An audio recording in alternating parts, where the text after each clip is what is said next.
Hallelujah, জয় যিশু। যিশুর নামে গৌরব হোক।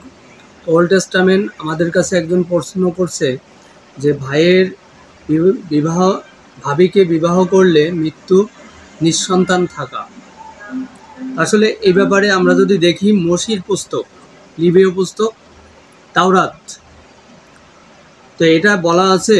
আমরা এভাবে আর কি বিষয়টা দেখব যে আমরা তার কয়েকটা আগের পথ পড়ব।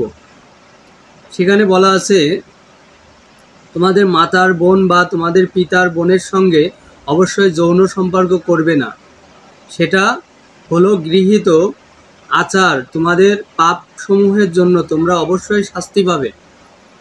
তো এটা নিষেধ করতেছেন প্রভু ঈশ্বর। তিনি আমাদেরকে কি বলতেছেন? নিষেধ করতেছেন, এই কাজটা থেকে বিরত থাকার কথা বলতেছেন। তারপর বলতেছে যে এটা 19 পদ। এবার 20 পদে বলা হচ্ছে, যেহেতু এটা হচ্ছিল লিবীয় পুস্তক 20 পদ। একজন পুরুষের পক্ষে তার নিজের একজন পুরুষ অবশ্যই তার কাকার স্ত্রীর সঙ্গে যৌন সম্পর্ক করবে না। একজন পুরুষ তার কাকার মানে চাচির সাথে যৌন সম্পর্ক করবে না। তার ভাতিজাকে বলতেছে, এটা ঈশ্বর এই কথা বলতেছে। মোশিকে সেই সময় শোনাচ্ছে ঘটনা। অবশ্যই এই ঘটনা সম্পর্কে আজকে অনেক বহুল আলোচনা আছে বিভিন্ন ধর্মগ্রন্থের ভিতরে বিভিন্নভাবে। তো আমরা শুধুমাত্র খ্রিস্টীয় সমাজে এটা যার প্রয়োজন, এটা শুধুমাত্র তার জন্যই বলা হচ্ছে যে তারপর একজন তার কাকাকে আপন করে সেই পুরুষ এবং তার কাকার স্ত্রী তাদের পাপ সমূহের জন্য শাস্তি পাবে। তারা সন্তান সমূহটি থেকে মারা ইসরায়েল বে সন্তান সম্মতি থেকে মারা। তো একজন পুরুষের পক্ষে তার নিজের ভ্রাতাবধূর বিবাহ করা অন্যায়। তাহলে কি বলল? একজন নিজের স্ত্রী ভ্রাতাবধূকে বিবাহ করা তার জন্য অন্যায়। হ্যাঁ, তো তারপর বলা হচ্ছে যে একজন তার ভাইয়ের সম্মান করে তাদের সন্তানাদি থাকবে না। এ কাজ তার ভাইকে সম্পূর্ণ করে তার সন্তানাদি থাকবে না। এটা 21 পদ।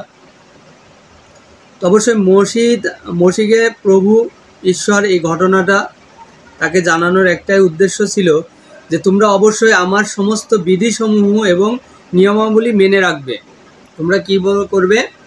তাহলে যারা ওল্ড টেস্টামেন্টের উপরে থাকে, ওল্ড টেস্টামেন্টকে জানে, তাওরাতকে বোঝে, তাদেরকেই শুধুমাত্র বলা হচ্ছে যে তোমরা অবশ্যই আমার সমস্ত বিধিসমূহ এবং নিয়মাবলী মনে রাখবে। হ্যাঁ, এবং সেগুলির মান্য করবে। আমি তোমাদের যে দেশে নিয়ে ইসরায়েল, সেই দেশে বসবাসকালে তোমরা আমার বিধিসমূহ এবং নিয়মাবলী মান্য করো, তাহলে সেই দেশে তোমাদের বিতাড়িত করবে না। কিন্তু তারা এই নিয়মাবলীগুলো, প্রভুর দেয়া নিয়মাবলীগুলো সম্পূর্ণভাবে অমান্য করছে। তারা কি করছে? তাদের যে ভাইয়ের স্ত্রী, তার সাথে যৌন মিলন করছে এবং তাদেরকে বিবাহ করছে, এবং তারা সেই সময়ে সন্তান আদি হয়নি এবং অনেকে মারা গেছে এই ঘৃণিত কাজ করার কারণে, যেহেতু প্রভু কাজটা সম্পূর্ণভাবে নিষেধ করতেছে। এই ঘটনায় বাইতুল মুকাদ্দাস থেকে বলা হচ্ছে ভাবিকে বিবাহ করলে মৃত্যু বা নিঃসন্তান থাকা। বাইবেল বলেছে ভাইয়ের জীবদ্দশায় ভাবিকে নিকে বিয়ে করলে তাদের সন্তান হবে না। হ্যাঁ, এবং চাচি বা মামির সাথেও সহবাস করলে তাদের সন্তান হবে না। লিবীয় পুস্তক 20:21। যদি কেউ চাচি বা মামির সঙ্গে সহবাস করে সে তার চাচা বা মামার অসম্মান করে। তো এগুলো যদি সে করে, সে কি করে? তার বড়জনকে অসম্মান করে। দুজনকে দায়ী করা হবে। তার সন্তানাদি অবস্থা মরবে। ভাই জীবিত থাকা অবস্থায় যে তার স্ত্রীকে বিয়ে করে সে একটা জঘন্য কাজ করে। এতে সে তার ভাইয়ের অসম্মান করে এবং তাদের কোনো সন্তান হবে না। এই ঘটনাটা এই কারণে বোঝানো হয়েছে। কিন্তু এখনকার সময় দেখা গেল অনেকে কলাম এই কাজগুলো করে থাকে, কিন্তু এটা একটা ঘৃণিত কাজ। এটা কলাম সম্পূর্ণরূপে নিষেধ করা হয়েছে, নিষেধাজ্ঞা দেওয়া হয়েছে আমরা যতটুকু জানি। অবশ্যই আমরা এই কাজগুলো করলাম, কাজগুলো থেকে সবসময়ের জন্য আমরা চাইবো আমরা বিরত থাকা লাগবে। খ্রিস্টীয় প্রচারক হয়তো বলবে যে এখানে মৃত্যুদণ্ডের কথা বলা হয়েছে। চাচি বা মামির সাথে ব্যভিচার করলে অথবা ভাবিকে বিবাহ করলে মৃত্যুদণ্ড হবে, কাজেই তাদের সন্তান হবে না। বাইবেলের পাঠ তাদের ব্যাখ্যা প্রমাণ করে না। এরূপ ব্যভিচার বা ব্যভিচারে মৃত্যুদণ্ড হলেও তাদের সন্তানাদি অবস্থায় মৃত্যু নিশ্চিত নয়। সবচেয়ে বড় কথা, বিবাহ করলে মৃত্যুদণ্ড হবে না। হ্যাঁ, কথাগুলো এরূপ গণিতিক। মানুষ অনেক সন্তান সম্মতি পিতামাতা হয়েছে, ভাইয়ের তালাক দেওয়া স্ত্রীকে ভাইয়ের জীবদ্দশায় বিবাহ করেছে, সন্তানাদি লাভ করা মানুষের অভাব নেই। এমনই চাচি বা মামির সাথে ব্যভিচার করার কারণে ব্যভিচার বা ব্যভিচারিণী নিঃসন্তান মারা গিয়েছে বলেও কোনো প্রমাণ নেই। কিন্তু হ্যাঁ, কথাটা যেহেতু ঈশ্বর বলছে, এটা খুবই একটা জঘন্যতম কাজ। এই কাজটার সম্পূর্ণ কাজ থেকে সম্পূর্ণ বিরত থাকা লাগবে। এই কাজটা কখনো করা যাবে না।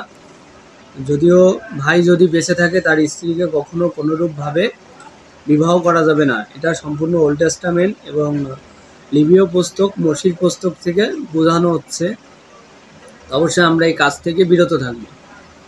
তো হালেলুয়া, জয় যিশু, যিশু খ্রিস্টের মধুর নামে গৌরব হোক। তো যারা আমার চ্যানেলে নতুন, অবশ্যই আমার সাথে থাকবেন, শেয়ার করে দেবেন, সাবস্ক্রাইব করে আমার পাশে থাকবেন। তো হালেলুয়া, জয় যিশু।